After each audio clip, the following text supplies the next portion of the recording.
로마서 15장 19절에서 24절까지의 말씀을 봉독해 드립니다. 로마서 15장 19절부터 봅니다. 이 일로 인하여 내가 예루살렘으로부터 두루 행하여 일루리곤까지 그리스도의 복음을 편만하게 전하였노라.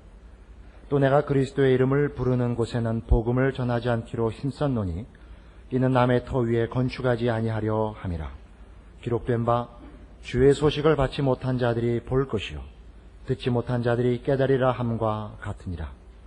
그러므로 또한 내가 너희에게 가려 하던 것이 여러 번 막혔더니 이제는 이 지방에 일할 곳이 없고 또 여러 해 전부터 언제든지 서바나로 갈 때에 너희에게 가려는 원이 있었으니 이는 지나가는 길에 너희를 보고 먼저 너희와 교제하여 약간 만족을 받은 후에 너희의 그리로 보내줌을 바람이라.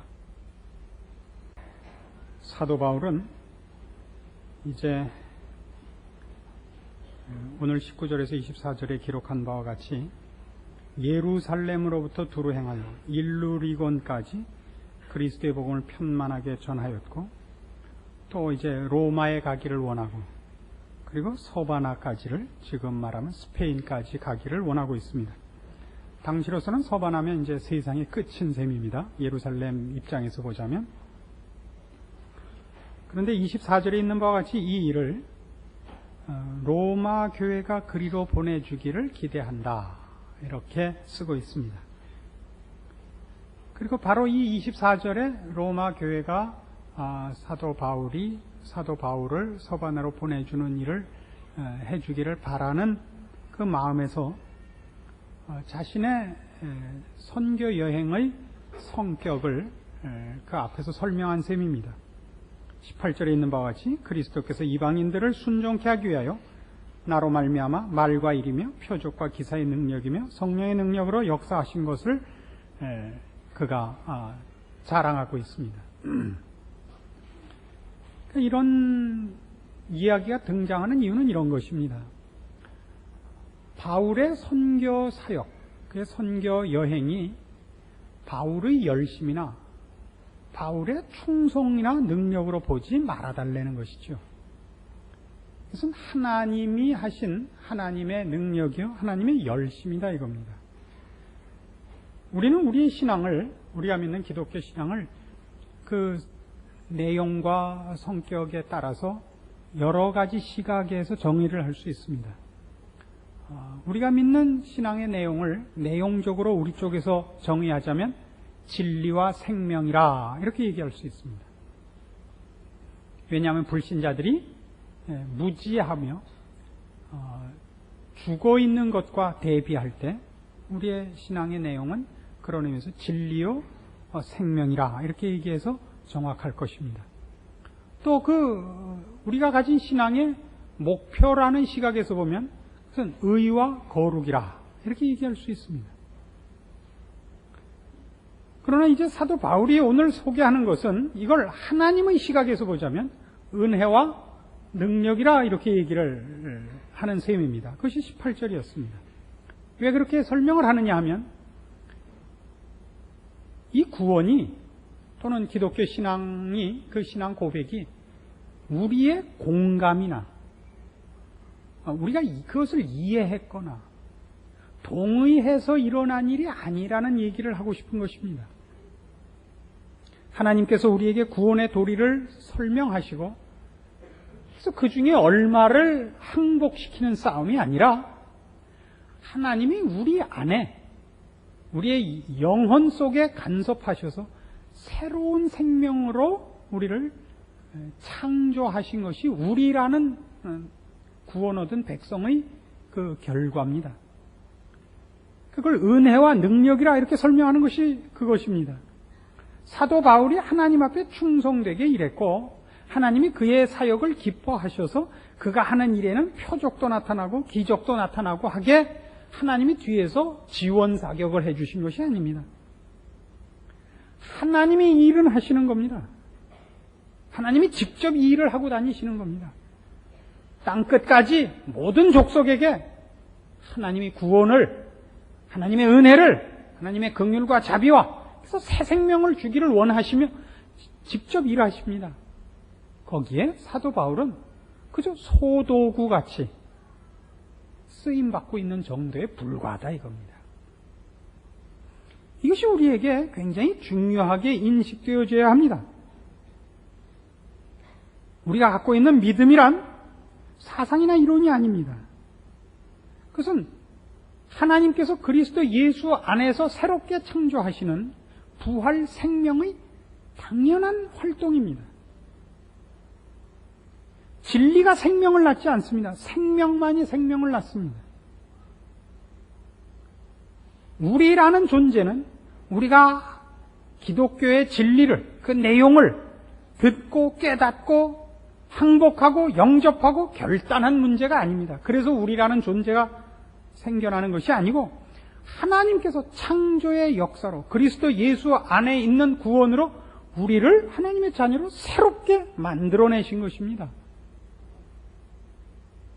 우리는 하나님의 자녀로 출생했기에 비로소 우리가 가진 생명의 그 생명됨으로 말미암아 진리를 알며 의와 거룩으로 우리의 인생 방향을 바로 잡을 수 있게 된 것입니다. 고린도 후서 10장에 가시면 그래서 이 문제에 대한 이런 아주 적절한 설명이 나옵니다. 고린도 후서 10장입니다.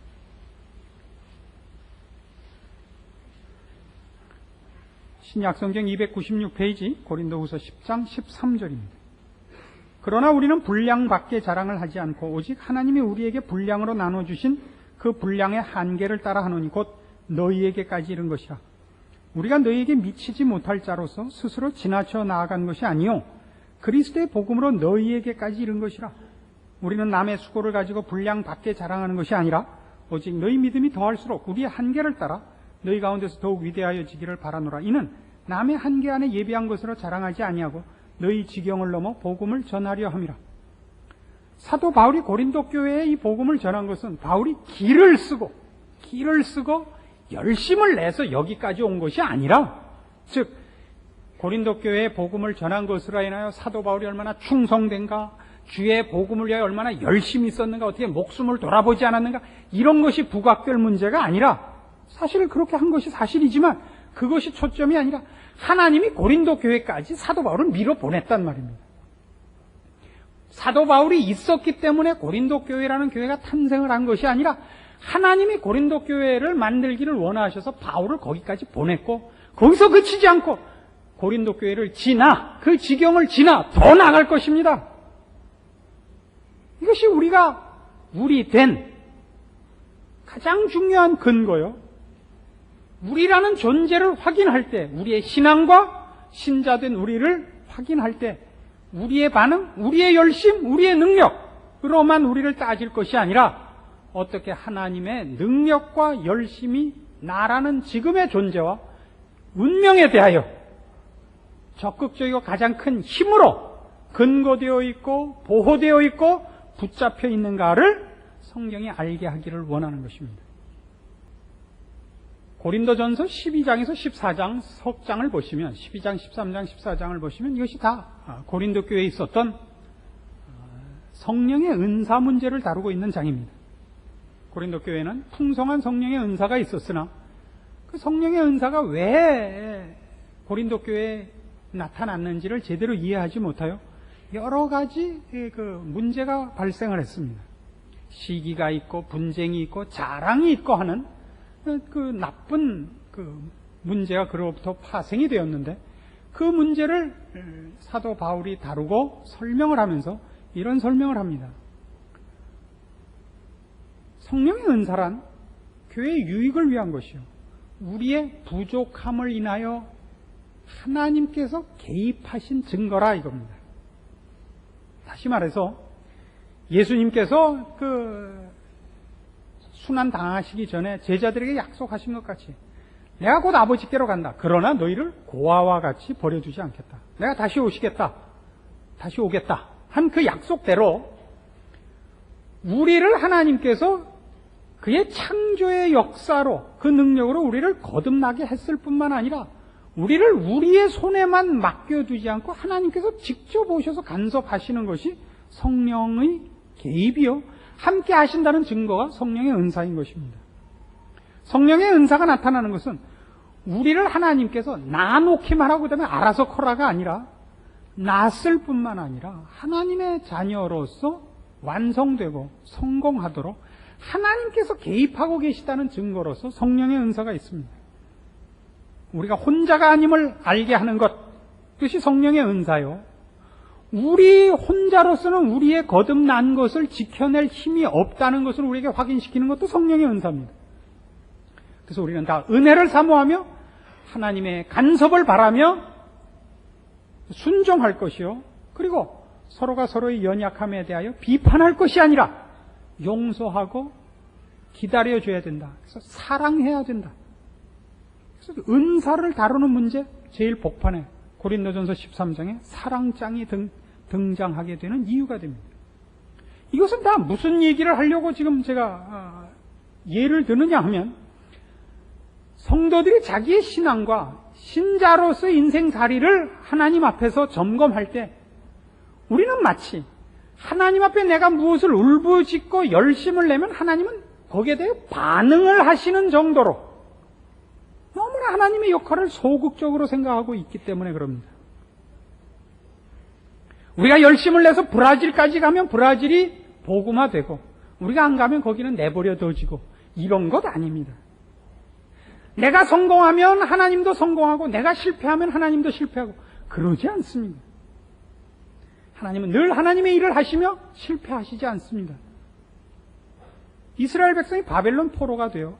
이제 하만이라는 간신배 때문에 전 민족이 죽을 위기에 처했습니다. 모르드게가 에스더를 찾아갑니다. 당시 아하수에로 왕의 왕비로 간택이 된 그 에스더입니다. 이제 이 민족을 살려내기 위하여 하나님이 너를 왕비 만든 것 아니겠느냐? 너는 일에 앞장서서 이 민족을 구하라. 그러나 네가 안 한다고 해서 이 민족이 죽는 건 아니다. 하나님이 그 일을 못 하시는 건 아니다. 하나님은 다른 방도로 이 민족을 구하실 것이다. 그러나 너는 네 책임 안 한 죄가 생긴다. 이거죠. 모세가 없었으면 이스라엘 백성이 애굽에서 못 나옵니까? 그렇지 않습니다. 만일 사람이 그 일을 하지 않으면 엘리야가 아합을 피하여 그 사렙다 과부 집에 숨어 있을 때 그 기적으로 매일 먹을 양식이 생깁니다. 그 전에 숨어 있었던 데는 까마귀가 먹을 걸 날라다 줍니다. 우리가 없으면 하나님이 일 못하시는 것 아니고 우리가 열심을 내야 비로소 하나님이 쫓아오시는 것도 아닙니다. 하나님께서 그의 기쁘신 뜻을 이루실 것입니다. 거기에 우리가 쓰임받는다는 것은 그런 의미에서 대단히 중요한 몫인 것입니다. 우리가 있어야 되는 것 때문이 아니라 우리가 없어도 그 일을 이루실 하나님이 우리를 왜 동원하시는가 하는 것을 분명히 해둘 필요가 이제 여기 있는 것입니다.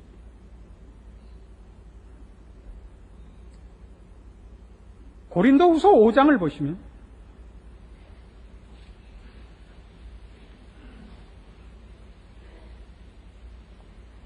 고린도후서 5장 13절입니다. 왜 우리가 도입되는가? 하나님이 홀로 다 하실 일에 왜 우리가 동원되는가? 여기에 그 답이 나옵니다. 13절 우리가 만일 미쳤어도 하나님을 위한 것이요 만일 정신이 온전하여도 너희를 위한 것이니 그리스도의 사랑이 우리를 강권하시는도다. 우리가 생각건대 한 사람이 모든 사람을 대신하여 죽었은즉 모든 사람이 죽은 것이라. 저가 모든 사람을 대신하여 죽으시면 산 자들로 하여금 다시는 저희 자신을 위하여 살지 않고 오직 저희를 대신하여 죽었다가 다시 사신 자를 위하여 살게 하려 함이니라. 그러므로 우리가 이제부터는 아무 사람도 육체대로 알지 아니하노라. 비록 우리가 그리스도도 육체대로 알았으나 이제부터는 이같이 알지 아니하노라. 그런즉 누구든지 그리스도 안에 있으면 새로운 피조물이라. 이전 것은 지나갔으니 보라 새 것이 되었도다. 모든 것이 하나님께로 났나니 저가 그리스도로 말미암아 우리를 자기와 화목하게 하시고 또 우리에게 화목하게 하는 직책을 주셨으니 이는 그리스도께서 그리스도 안에 계시사, 이는 하나님께서 그리스도 안에 계시사 세상을 자기와 화목하게 하시며 저희의 죄를 저희에게 돌리지 아니하시고 화목하게 하는 말씀을 우리에게 부탁하셨느니라. 이러므로 우리가 그리스도를 대신하여 사신이 되어 하나님이 우리로 너희를 권면하시는 것 같이 그리스도를 대신하여 간구하느니 너희는 하나님과 화목하라. 하나님이 죄를 알지도 못하신 자로 우리를 대신하여 죄를 삼으신 것은 우리로 하여금 저희 안에서 하나님의 의가 되게 하려 하심이니라. 오늘 집에 돌아가시거든 이 13절에서 21절까지를 10번 이상씩 음미하시기를 바랍니다. 우리는 더 이상 자기를 위하여 사는 육체대로 살던 사람이 아닙니다. 우리는 옛날에 하나님의 형벌을 받는 심판의 대상, 진노의 대상이었다가 이제는 복의 대상이요, 기뻐하심의 대상이요, 영원한 나라에서 살 영생을 얻은 자로 변합니다. 그렇습니다. 그러나 그 정도가 아닙니다. 우리라는 사람 자체가 본질로부터 달라집니다. 우리는 새로운 피조물입니다. 우리는 하나님을 따라 의로, 거룩으로, 생명으로 거듭난 자입니다. 하나님께서 우리와 화목하기를 기뻐하신 그런 사람으로 나 하나를 위하여 모두를 짓밟아야 됐던 그때의 육체대로 살던 사람에서부터 우리와 화목히 위하여 그 앞에 범죄한 우리를 그의 아들을 보내사 화목해 하시는 하나님의 자녀로 부르신 그런 사람으로, 그런 하나님을 본받는 자로, 그런 하나님을 아버지라 부르는 자로 바꿔놓은 존재로 태어나는 것입니다. 내가 성공하고 내가 승리하기 위하여 내 경쟁자를 짓밟으며 시체를 디디고 영광을 얻는 세상의 삶이 아니라 하나님 앞에 범죄한 자를 그 행위대로 벌하지 않고 구원하시기를 기뻐하시는 하나님의 은혜를 받았을 뿐만 아니라 그런 은혜가 우리의 속성이 된 자로 바뀌어 있단 말입니다. 21절입니다. 하나님이 죄를 알지도 못하신 자로 우리를 대신하여 죄를 삼으신 것은 우리로 하여금 저희 안에서 하나님의 의가 되게 하려 하십니다. 우리 지난번에 로마서 3장 21절 이하에서 봤습니다. 하나님의 의가 뭡니까? 이제는 율법 외에 하나님의 의가 나타났으니 곧 율법과 선지자들에게 증거를 받은 것이라. 뭐였죠? 곧 예수 그리스도를 믿음으로 말미암아 모든 믿는 자에게 미치는 의인이 차별이 없느니라. 그 하나님의 의가 뭐였어요? 옳고 그른 것이 전부가 아니었죠. 틀렸으면 벌하고 맞았으면 상 주고 이게 아니라 하나님 앞에 범죄한 우리를 구원하기 위하여 예수 그리스도를 보내서 십자가에 못 박아 죽이시는 의라 말입니다. 그러니까 우린 누구냐?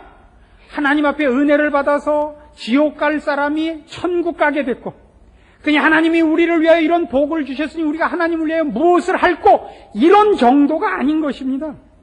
하나님이 나에게 잘해 주신 것에 보상하는 정도, 하나님이 우리의 주인이 됐기 때문에 하나님이 이걸 해라 그러니까 그 명령을 순종하는 정도가 아니라 우리는 하나님이 가지시는 그 성품과 그 기뻐하심이 우리의 속성이 된 자로 거듭나 있는 것입니다. 선교합시다도 아니요, 구제합시다도 아니요, 사랑합시다도 아닙니다. 그건 우리의 무슨 운동이거나 목표거나가 아닙니다. 그건 우리의 속성입니다. 이제 모든 성도들은 이 속성을 가집니다. 예수 그리스도를 믿으며 하나님의 크신 은혜로 하나님의 자녀로 거듭난 모든 하나님의 자녀들은 이 속성을 가집니다. 거룩하려는 속성과 함께 자비와 은혜와 긍휼로 가는 이 속성을 가집니다. 주를 위하여 무엇을 할 거가 아닙니다. 그것은 우리의 소원이요, 우리의 기쁨입니다.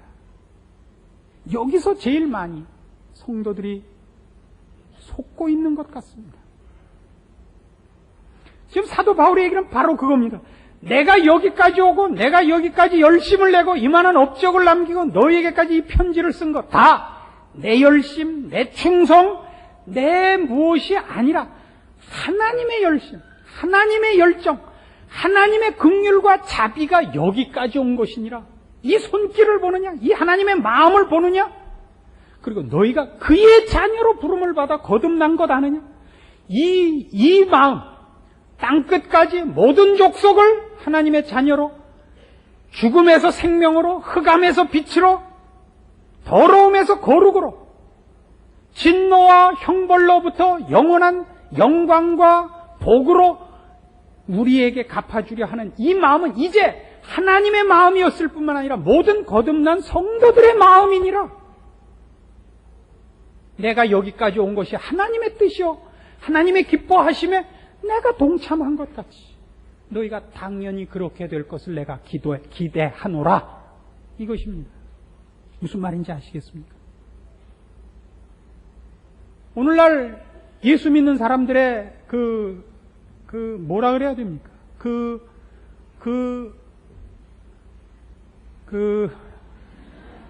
뺀질거림. 이거 적당한 단어가 생각이 안 납니다만. 이건 이젠 도가 지나칩니다. 예수는 믿겠습니다. 귀찮게 하지는 마십시오. 우리 귀찮게 할 마음이 개뿔도 없습니다. 그러나 여러분이 예수를 믿는다고 하면서 하나님의 마음이 여러분을 주장하는 걸 여러분이 애써 외면하는 것은 참으로 큰 잘못입니다. 기독교 신앙은 여러분에게 희생을 요구하지 않습니다. 성경이 희생이라는 말을 하는 것은 세상적 시각에서 볼 때 희생이다 말입니다. 세상적으로 자기 하고 싶은 대로 하는 것, 안 하는 것, 세상적 시각에서 볼 때 희생이지 우리는 그걸 희생이라 그러지 않습니다. 여러분 수영할 때 양복 입고 뛰어들어가지 않습니다. 수영복 입고 뛰어들어가죠. 아무 때나 하고 싶은 대로 양복 입고 있다가도 물속에 뛰어들어가는 건 자유고 그 안 들어가는 거는 금욕이고 그렇습니까? 아닙니다. 우리는 등산할 때 하이힐 신고 가지 않습니다. 등산할 땐 등산화 신고 갑니다. 등산화 신고 파티에 가진 않습니다. 분별입니다. 인간의 행복과 인간의 영광은 하고 싶은 대로 하는 데 있지 않습니다. 요새 그러니까 이것도 분명히 해둘 필요가 있어요. 폭탄 맞은 머리 하고 다니지 마세요. 맥라이언이 뭐예요? 미친 사자죠. 미친 사자 머리. 라이언 같아요. 라이언. 그 동물의 세계 보세요. 빗질하는 사자 대가리. 그거하고 똑같아. 그게 이쁘다는 것은 얼마나 지금 우리의 심성이 질서와 거룩을 거부하는가 하는 단적인 예입니다. 머리를 지랄맞게 해놓고 이쁘다는 법이 세상에 어디 있습니까? 머리는 단정하게 빗어야 됩니다. 수세미 같이 하고 다니지 마시고. 아셨죠? 좋은 말로 할 때. 맥라이언 머리 하면 집사를 안 줄라 그럽니다.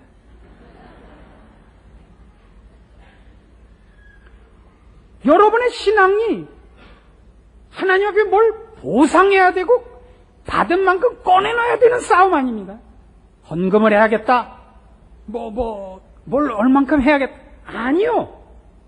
그건 신앙이 아닙니다. 하나님과 우리 사이는 그런 것이 아닙니다. 여러분 하나님을 닮으셔야 됩니다.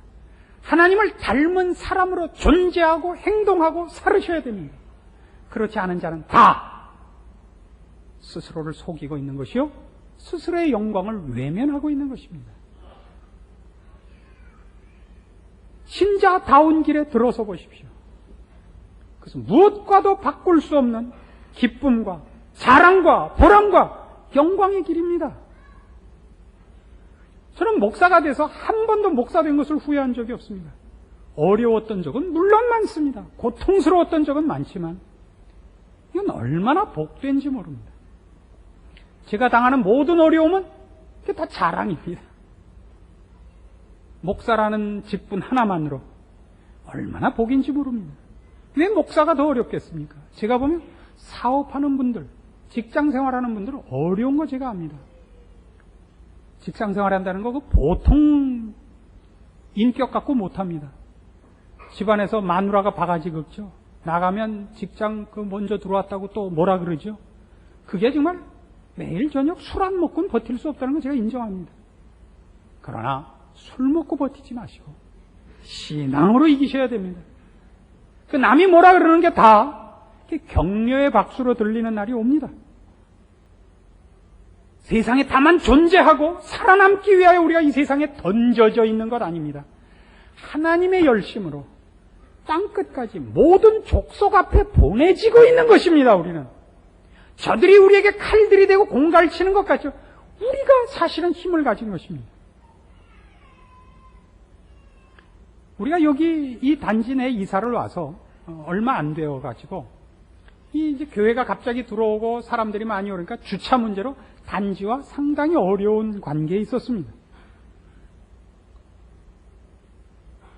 갑자기 이 앞에 있던 도로도 막히고 교회 보고도 상당히 강력한 요구를 해왔는데 그때 분위기로는 어느 날 교회 문을 닫아야 될지 모른다 하는 위기까지 있었습니다. 교회는 교회대로 우리의 권리를 주장하고 싶은 물론 생각도 있었던 것이 사실입니다. 많이 생각을 할 수밖에 없었습니다. 하나님이 이런 분명한 답을 주셨습니다. 만일 이 단지에서 우리를 쫓아내면 기쁨으로 문 닫고 나가자. 왜냐하면 그것은 우리의 생업을 뺏는 것이 아닙니다. 목사가 교회 열어놓고 벌어먹자고 이 가게를 설치한 것이 아니라 이 단지를 위하여 하나님이 이 교회를 보낸 건데 저들이 싫다 그러면 성경대로 발에 묻은 먼지 털고 웃으면서 가는 것이 우리의 큰 보복이었던 것입니다. 그런데 다행히 이 단지가 우리를 몰아내지 않고 또 어떻게 넘어가서 서로 지금 좋은 관계를 유지하게 된 것, 하나님의 큰 은혜라고 생각합니다. 그때 배운 것입니다. 우리의 삶 속에 우리가 바로 그런 위기 속에 처합니다. 세상이 우리를 삼키려고 하는 것 같고 세상에서 우리의 신자로서의 위치뿐만 아니라 개인적인 존재가 너무나 초라할 때가 있으실 겁니다. 아니요. 그럼에도 불구하고 여러분이 바울로, 모세로, 엘리야로 그들 앞에 하나님의 능력과 열심으로 가 서 있는 것입니다. 그들이 여러분을 발세하는 것은 그들이 하나님을 발세하는 것입니다. 여러분이 초라해버리는 것은 세상의 눈으로 볼 때만 그렇습니다. 우리만이 생명의 증인이요 생명의 열매를 맺기 위하여 하나님 앞에 부름받았고 하나님 마음에 동참하여 그 자리에 서 있는 우리만이 제사장인 것입니다. 여러분의 신자된 책임과 영광을 놓치지 마십시오. 정당한 신자로 여러분의 남은 여생을 승리하시고 믿음으로 강하게 서시기를 권합니다. 세상을 두려워할 것 없고 여러분의 처지에 세상적 차원에서의 초라한 것에 대하여 여러분 겁내지 마십시오. 바울이 여기까지 이르렀던 것 같이 하나님이 우리를 여기까지 이르게 하셨고 우리가 만나는 모든 사람 앞에 우리를 하나님의 자녀로 생명의 일꾼으로 유일하게 세워놓고 계시는 것 잊지 마십시오. 우리가 가진 자요, 우리가 나눠줘야 할 자요, 우리가 저들을 위하여 기도할 자이지 저들이 우리에게 줄 것은 없는 줄 아셔야 됩니다. 이 복된 인생에 여러분 스스로가 여러분의 몫을 외면하는 미련한 지신랑 범치 않기를 권하는 것입니다. 기도하십시오. 하나님 아버지 은혜를 감사합니다. 우리 하나님이 우리를 여기까지 보내셨습니다. 그러므로 우리는 담대할 것이요 또한 겸손할 것이요 주의 마음으로 용서하며 온유하며 인내하며 양보하며 기다려야 할 것입니다. 그리하여 주의 뜻을 이루며 생명의 열매를 맺는 복된 신자의 길을 걷고 책임을 감당하며 주의 기뻐하심에 동참하는 우리들 다 되어야 할 것입니다.